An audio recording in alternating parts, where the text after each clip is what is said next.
আগাছাগুলো নির্মূল হয়েছে। পেয়ারা গাছগুলো এবং কুল গাছগুলো যেন নতুন জীবন পেয়েছে। চলুন এবার চারা গাছগুলোর গুরুত্বপূর্ণ স্প্রেটা সেরে ফেলি। আপনারা আগাছানাশক জমিতে দিতে চাইলে ওই পাটটা গুরুত্ব সহকারে দেখবেন, কোনো অংশ বাদ দেবেন না, কারণ সাবধানতা আছে। সাবধানতার কথা বলে দিয়েছি, না হলে গাছের ক্ষতি হতে পারে। আমি দেখুন বসে আছি এখানে কুল গাছের সারি, আর তার পিছনে বা এই পাশে পেয়ারা গাছের সারি। এখানে যে ছোট ছোট চারা গাছগুলো দেখছেন, ছোট বলছি কি কারণে জানেন? আমি এই গাছগুলো অনেক লেটে লাগিয়েছি, জ্যৈষ্ঠ মাসের প্রথম সপ্তাহে। তো জ্যৈষ্ঠ মাসের প্রথম সপ্তাহের আগে এইখানে যে ভিডিও আপনাদের করতাম, বেগুন ছিল, বেগুনের মাঝখান দিয়ে দেখুন বেগুনের বেড রয়েছে, দুই বেগুন গাছের মাঝখান দিয়ে গ্যাপে গ্যাপে গাছগুলো লাগানো ছিল, পেয়ারা এবং কুল। তাহলে এই যে অল্প সময়, এরপরে আমার হাতেও কিন্তু আর অল্প সময় আছে।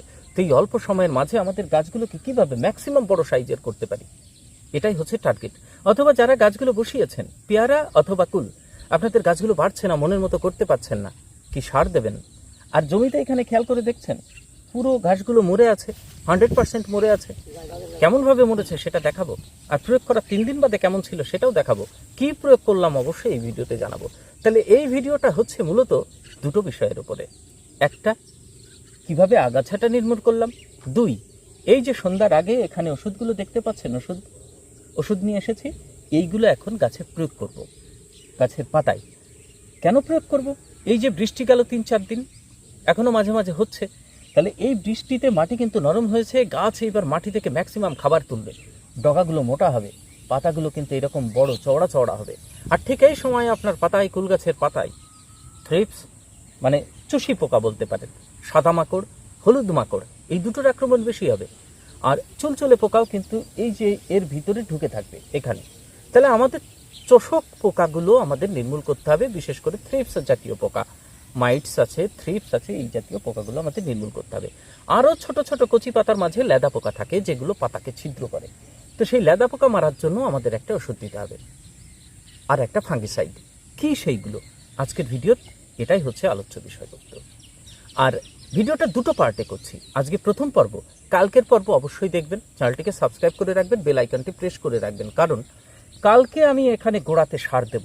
প্রথম চাপান বলতে পারেন আমার চারা গাছের। ওই যে বললাম, আমাদের চারা গাছগুলো পেয়ারা এবং কুলের চারা বেশ ঘটঘট করতে হবে, কুল গাছের আমাদের লেন্থ বাড়াতে হবে, ব্রাঞ্চিং আনতে হবে। তাহলে সেই জন্য আমরা কি করব? সেই জন্য আমরা গোড়াতে সার দেব এবং গাছের উপরে পাতাতেও সার দেব। গোড়া এবং পাতায় কি কি সার দেব সেটাই হচ্ছে কালকের ভিডিওর আলোচ্য বিষয়বস্তু থাকবে। তো আজকে আগাছা নির্মূলটা দেখুন, কারণ বর্ষাকাল, বৃষ্টি হচ্ছে, মাটিতে যত ধরনের বীজ আছে, আর এই সময়ই হচ্ছে সব থেকে বেশি পরিমাণে ঘাসের জন্ম নেয় আপনাদের বাগানে অথবা ফসলে। তো এই আগাছা গাছের কোনো প্রকারের ক্ষতি না করে, আমি তো প্রয়োগ করে রেজাল্ট আপনাদের কাছে বলবো। প্রয়োগ করার পর গাছের কোনো প্রকারে ক্ষতি হয়নি, তারপরে আপনারা তার রেজাল্টের ভিত্তিতে আপনারা প্রয়োগ করতে পারেন, আগাছা নির্মূল করতে পারেন। তো ভিডিওটা দেখুন, ভালো লাগলে সাবস্ক্রাইব করবেন, লাইক করবেন। আপনারা দেখছেন চাষি ভাই গ্রিনের ফার্মার্স ক্রিয়েশন চ্যানেল, আপনাদের সঙ্গে রয়েছি আমি সুশোভন। যে সমস্ত চাষি ভাই আপনারা প্রথম দেখছেন, চ্যানেলটিকে সাবস্ক্রাইব করে রাখবেন। গাছগুলো লাগিয়েছি কি করে, এবারে পেয়ারা গাছ এবং দুই সাইড দিয়ে কুল গাছের লাইন কিভাবে করেছি সেটা অল্প একটু আপনাদেরকে জানাই। দেখুন পেয়ারা গাছগুলো এবার কালকে এখানে টোটাল ঘাসগুলো পরিষ্কার করে সার দেবো, তো অল্প একটু টান দেবো, উঠে আসবে। মাটিটা দেখুন কি সুন্দর জো হয়েছে। তো এই যে গাছগুলো, এখানে পলিথিন খুলে দেওয়া হয়েছে, গাছগুলো এই দেখুন কত সুন্দর, বিনা সারে বলা চলে এই ধরনের কিন্তু পরিণত হয়ে গেছে গাছগুলো, এই শেপ চলে এসছে। এইবার কালকে যখন খাবার দেব, বিভিন্ন ধরনের মিশ্রণ দেব, তারপরে চেহারা কিন্তু অন্যরকম হবে। তার আগে পাতাগুলোকে একদম কীটপতঙ্গ মুক্ত করে ফেলা আমাদের টার্গেট। একটু ফলো করলে আপনারা বুঝতে পারবেন। আমি সরছি, এটা চলে আসলো কিসের লাইন? কুলের লাইন। কেমন? এই যে কুল গাছের লাইন। আবার আসি এপাশে, মাঝে একটা পেয়ারা লাইন চলে গেল, আবার একটা কুলের লাইন এসেছে। কেমন? তো কুল থেকে, এই কুল থেকে ওই কুলের যে ডিস্ট্যান্স আছে সেটা রেখেছি আমি 8 হাত। কেমন? তাহলে 8 হাতের মাঝখান দিয়ে সোজা দেখতে পাচ্ছেন, এটা হচ্ছে কত? ঠিক 4 হাত। ওই কুল গাছ থেকে এই কুল গাছ থেকে 4 হাত পরে পেয়ারা, মানে দুই গ্যাপের মাঝখান দিয়ে একটা পেয়ারের লাইন চলে গেছে। দুটো কুলের লাইনের মাঝখান দিয়ে একটা পেয়ারা লাইন। আর পেয়ারা গাছ থেকে পেয়ারা গাছের ডিস্ট্যান্স রেখেছি 4 হাত। এই হচ্ছে টার্গেট। দেখুন এই যে। আর কুল গাছ থেকে কুল গাছের ডিস্ট্যান্স কত? 5 হাত। এই যে 5 হাত এইভাবে গিয়েছে। এবার আমি করব কি, এই যে পেয়ারার এটা তো 4 হাত করে লাগাতে হয়, এটা স্বাভাবিক ব্যাপার।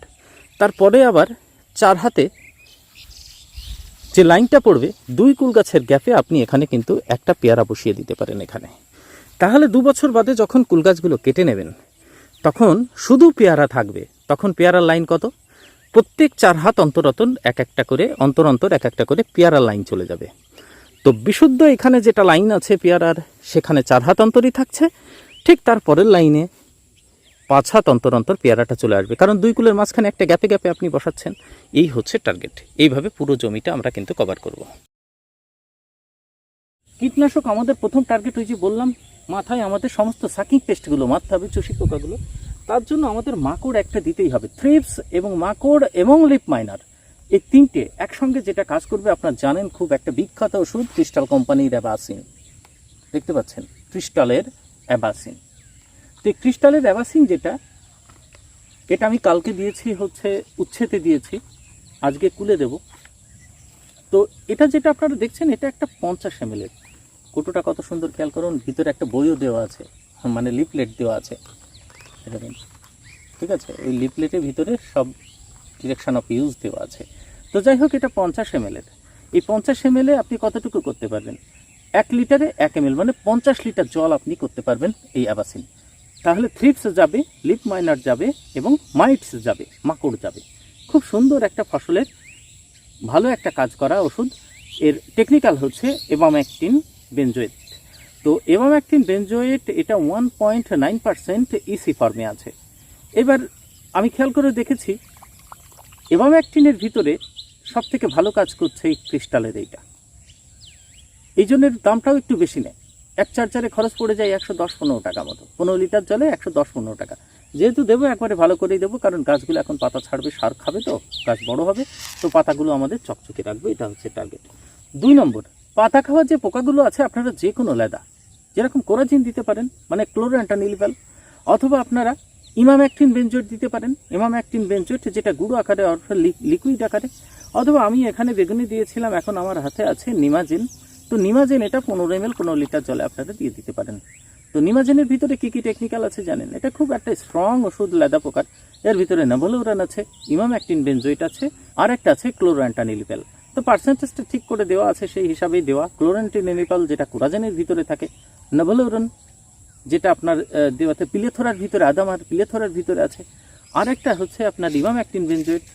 ম্যাক্সিমাম সমস্ত ধরনের ওষুধে, যেটা বায়োডোজ আমরা ব্যবহার করি, সমস্ত ওষুধেই থাকে। তো এটা দিচ্ছি আমরা 15 ml। তো দুটো দিলাম, তাহলে কি গেল আমার? মাকড় গেল, থ্রিপস গেল, তারপরে লিপ মাইনার গেল এবং লেদা পোকা গেল। তাহলে পাতা তো একদম ক্লিয়ার। আর কুল গাছে তেমন, পেয়ারা গাছে তেমন সাদামাছি লাগে না। এই দুটো দিলেই কিন্তু কন্ট্রোল হবে। তাহলে এই দুটো ওষুধ আমি দিলাম। আর একটা দিচ্ছি, সেটা হচ্ছে ফাঙ্গিসাইড। যে কোনো ফাঙ্গিসাইড ডাস্ট আকারে আপনি দিতে পারেন এখন, যেরকম রিডোমিল গোল্ড দিতে পারেন। সাব ফাঙ্গিসাইডের আগে দিয়েছিলাম, আমি দিইনি। তো এই জন্য অ্যাজোক্সটেস্টোবিন, বর্ষা পড়ছে তো, টেবুকোনাজল আর পোকলারাজের মিশ্রণ, আদামার অ্যালমাগটটা দিচ্ছি। তো এর ভিতরে একটা 3টে ভালো টেকনিক্যাল রয়েছে, টেবুকোনাজল রয়েছে, অ্যাজোক্সটেস্টোবিন রয়েছে, আর একটা রয়েছে পোকলারাজ। তাহলে এই 3টে হচ্ছে মেইন ওষুধ। আর এর ভিতরে একটা আঠা দিচ্ছি, যেটা ট্রান্সলামিনার অ্যাকশন, অর্থাৎ পাতার উপরে পড়ে পাতার নিচে পর্যন্ত চলে আসবে, অপর পিঠেও কাজ করবে। সেটা হচ্ছে উড কোম্পানির এই আঠাটা ব্যবহার করছি। তো এইগুলো আপনারা এখন স্প্রে করে দিন, খুব ভালো কাজ হবে। কালকে সারের জন্য অপেক্ষা করুন। কি সার দিচ্ছি? খুব গুরুত্বপূর্ণ মাটির সারটা। গাছগুলো দেখবেন একদম দৌড়াবে, বৃষ্টি পড়বে আর ওদিক গাছ দৌড়াবে, ভালো কাজ করবে।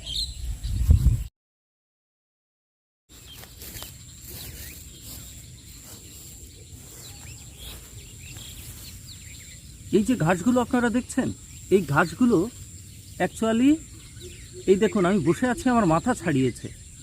এখানে মাঝে মাঝে যে সবুজ গাছগুলো দেখছেন, এই সবুজ গাছগুলো ঢেকে ফেলেছিল। এর হাইটটা মানে কোমর ছাড়িয়ে গিয়েছিল ওপরে, এই দেখুন এতটা হাইট নিয়েছিল। তো এই সমস্ত ঘাসগুলো কিভাবে মারলাম? এর ভিতরে তো আমার চারা গাছ লাগানো ছিল, এই চারা গাছগুলো তো ঢেকে দিয়েছিল। তো আপনাদেরকে দেখাবো এখানে যে পেয়ারা এবং কুলের যে লাইনগুলো ছিল, সেগুলো কি সুন্দরভাবে একদম বিনা পরিশ্রমে নিরাপদে গাছগুলো বার করলাম এই ঘাস থেকে। আজকের ভিডিওটা আপনারা যদি দেখেন তাহলে বুঝতে পারবেন মানে কতটা সুন্দর এফেক্টিভ। 3 ধরনের ঘাস মারা ওষুধ দিয়ে পরীক্ষা করেছি আমি, এবং 3টে রেজাল্টই কোনটার বেটার পরপর আগেও ভিডিও করে রেখেছিলাম রেকর্ড করে ঘাস মারার ওষুধ প্রয়োগ করার 3 দিন বাদে। আজকে 7-8 দিন বাদের অবস্থা আপনাদেরকে দেখাচ্ছি এবং গাছের কোনো প্রভাব পড়বে কিনা দেখাবো। ভিডিওটা দেখুন, তাহলে বুঝতে পারবেন। তো এই বর্ষা আসছে সামনে, আপনাদের জঙ্গলটা মানে যে বাগান আছে সেটাকে পরিষ্কারে রাখুন। ভালো করে লক্ষ্য করবেন, এখানে যে গাছগুলো আছে কুল এবং পেয়ারা, পুরো জমি যদি আপনাদেরকে দেখাই, একটু ক্যামেরা উঁচু করি, এখানে লোকে ঘাস কেটেছিল, তারপরে আমি ওষুধ দিয়েছি। আর ওই দূরে দেখতে পাচ্ছেন কতটা উঁচু হয়েছে। আবার এইদিকে একটু যদি সরি, মানে টোটাল জমিতেই কিন্তু ঠিক এই ধরনের ঘাস ছিল। এখন 3 ধরনের ওষুধ এখানে প্রয়োগ করা হয়েছে, 3 ধরনের। এটা সবার আগে এখানে প্রয়োগ করেছি। তো এর অবস্থা দেখতেই পাচ্ছেন। এর ভিতর দিয়ে আবার তরগা সুপার, এর ভিতর দিয়ে আবার দেখুন ছোট ছোট এই যে সামা জাতীয় ঘাসগুলো বার হচ্ছে। এগুলো মারা খুব সোজা। তরগা সুপার অথবা অ্যাজিল দেবেন না, তরগা সুপার বর্ষাকালে বেটার কাজ করে। তো এটা দিলে ক্লিয়ার হচ্ছে। তো এগুলোর জন্য কোনো সমস্যা না, আমি এই যে গাছের গোড়াতেও দিতে পারবো।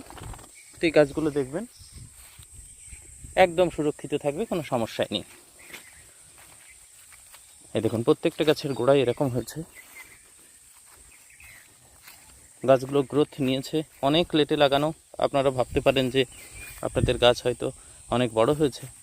এবার যেটা দেখানোর বিষয়বস্তু ছিল, এই যে এখানে দেওয়া হয়েছে রাউন্ড আপ, ঠিক আছে, এখানে দেওয়া হয়েছে মেরা 71 বলি, যেটা গুঁড়ো মানে ভুজিয়ার মতো যেটা হয় সাদা, এইখানে।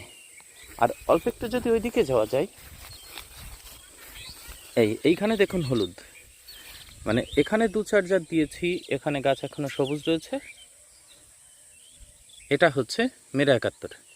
তার পাশে যদি যাওয়া যায়, এই যে এখানে মোট 3-4 জাত দিয়েছি। দেওয়ার পর একেবারে বড় বড় ঘাসও হলুদ হতে শুরু করেছে। 2 দিনের রেজাল্ট আপনাদেরকে দেখাচ্ছে, যে 2 দিন সমস্ত ঘাস নিচে পর্যন্ত কিন্তু সব হলুদ। যত বড় ঘাসই হোক না কেন, এ আর বাঁচার কোনো কিন্তু সম্ভাবনাই নেই। কিন্তু আমার গাছগুলো দেখুন সুরক্ষিত আছে। আমি পাতাই দিইনি, পাতাই দেবো কেন? তো এই জঙ্গল থেকে আপনাদের বলছিলাম না, বার করতেই হবে। তো এই ওষুধ প্রয়োগ করার পর জঙ্গল থেকে বেরিয়ে যাবে, একদম ফাইনাল পাকাপাকি সার দিয়ে দেবো। তারপরে গাছগুলো দেখবেন চেহারা বদলে গেছে। তো এই রকম জঙ্গলের ভিতরে ছিল, সময় পাইনি, তো কী করব, খেয়াল করে দেখুন। তো এখানে যেটা বলার ছিল যে সুইপ পাওয়ার সব থেকে ভালো কাজ করেছে। একদম গাছগুলো সবুজ হয়ে উপরে উঠছে, চারা গাছ। বড় অযত্নের ফসল ছিল, বড় বড় গাছ থেকে শুরু করে সমস্ত মরে একদম শুকিয়ে গেছে। এই যে দেখেছেন, এই যে ডালপালা পর্যন্ত শুকিয়ে গেছে। তো আর একটু কাছে নিলে বুঝতে পারবেন। এই দেখুন, তাহলে এই যে লাইনটা আছে হলুদ মতো হয়ে আছে, এটাতে যেটা প্রয়োগ করেছিলাম সেটা হচ্ছে আমাদের সুইপ পাওয়ারের কথা বলি আপনাদের, ইউপিএল কোম্পানির সুইপ পাওয়ার। এমন একটা ঘাস কিছুই নেই, দেখুন সমস্ত শুকিয়ে গেছে। এই দেখুন, এই অঞ্চলটা পুরো সুইপ পাওয়ারের, এই যে এইখান থেকে এই দিকে। কিন্তু এইখানে যে অঞ্চলটা আছে সেটা হচ্ছে আপনার মেরা 71। ঘুরি তাহলেই বুঝতে পারবেন। এই যে মেরা 71, তো মেরা 71-এর প্রভাব আপনারা দেখতে পাচ্ছেন। এই যে গ্লাইসোফেট অ্যামোনিয়াম, যেটা সমস্ত কিন্তু নষ্ট হয়ে গেছে, এটাও ভালো কাজ করেছে। তারপরে গ্লাইসোফেট অ্যামোনিয়ামের সঙ্গে রাউন্ড আপ মিশিয়ে দিয়েছিলাম, সেটা অনেক আগে। এখন শুধু সামাগুলো বেরিয়ে গেছে। তার যে বীজ ছিল প্রথমে তো একদম মরে এইরকম অবস্থা হয়েছিল, এই যে এরকম। এটাও দেখুন একদম পচে গেছিল, এই যে। কিন্তু এরপরে যে সামাগুলো হয়েছে এগুলো তরকা সুপার দেবো, একদম ক্লিয়ার হয়ে যাবে। এটা হচ্ছে এই যে টাটা কোম্পানির লাফা হিসাবে পাওয়া যাবে। গ্লাইসোফেট অ্যামোনিয়াম 13.5% এসএল ফর্মে আছে। কেমন? তো এই ওষুধটা হচ্ছে সুইপ পাওয়ার অথবা লাফা, এটা প্রয়োগ করুন, ঘাসগুলো মারা যাবে। গাছের কোনো প্রকারের ক্ষতি হয় না, যদি পাতায় না পড়ে। গোড়াতে টাচ হলেও কিন্তু কোনো ক্ষতি হয় না। আপনারা নিরাপদে এটা দিতে পারেন। মাচা স্পেশালিস্ট বলা হয়, পটলের মাচার নিচে, ঝিঙের মাচার নিচে সমস্ত এইগুলো দেওয়া হয়, ভালো কাজ করে। কিন্তু ওই যে গ্লাইসোফেট অ্যামোনিয়াম যেটা আপনাদের বলা যাচ্ছে যে ডাস্ট আকারে, গুঁড়ো আকারে যেটা থাকে প্যাকেটে, মেরা 71-এর কথা বললাম, অথবা রাউন্ড আপ যেটা আছে, সেটা আপনারা যখন জমিতে প্রয়োগ করবেন খেয়াল রাখবেন যেন আমার 2 দিন বৃষ্টি না হয়। গাছে ভালো করে এই ঘাসগুলোতে দেবেন, গাছের গোড়াতে দেবেন না, গোড়া তখন এড়াতে হবে। কিন্তু এক্ষেত্রে সাবধানতা বলে দিলাম আপনাদের, যেটা গুঁড়ো সেটাতে কিন্তু এই গোড়ায় দেওয়া যাবে না, শুধুমাত্র ঘাসের উপরে দিতে হবে আপনাদেরকে। এইবার যদি আকাশে মেঘলা থাকে, বৃষ্টি হতে পারে, তেমন অবস্থায় দেবেন না। ধরুন জমিতে জল বেঁধে গেল, তাহলে কিন্তু ওটা মাটিতে টানবে, তো এই গাছগুলো কিন্তু লাল হয়ে যাবে। এটা কিন্তু সাবধানতা আছে। আর এটা যদি দেন তাহলে এটা কিন্তু নিরাপদ। এই হচ্ছে আপনার বাগানের ঘাস মারার ওষুধ, আপনাদেরকে দেখালাম প্র্যাকটিক্যাল। সম্পূর্ণ ভিডিওটি দেখার জন্য অসংখ্য ধন্যবাদ। পরের ভিডিওতে আবার আপনাদের সঙ্গে দেখা হবে কুল গাছের পরিচর্যা নিয়ে এবং পেয়ারা গাছের পরিচর্যা নিয়ে। তাছাড়া অন্যান্য চাষের সিরিজ চলছে, আপনারা চাইলে দেখতে পারেন। ভিডিওর সঙ্গে থাকবেন। পরের ভিডিওতে দেখা হচ্ছে।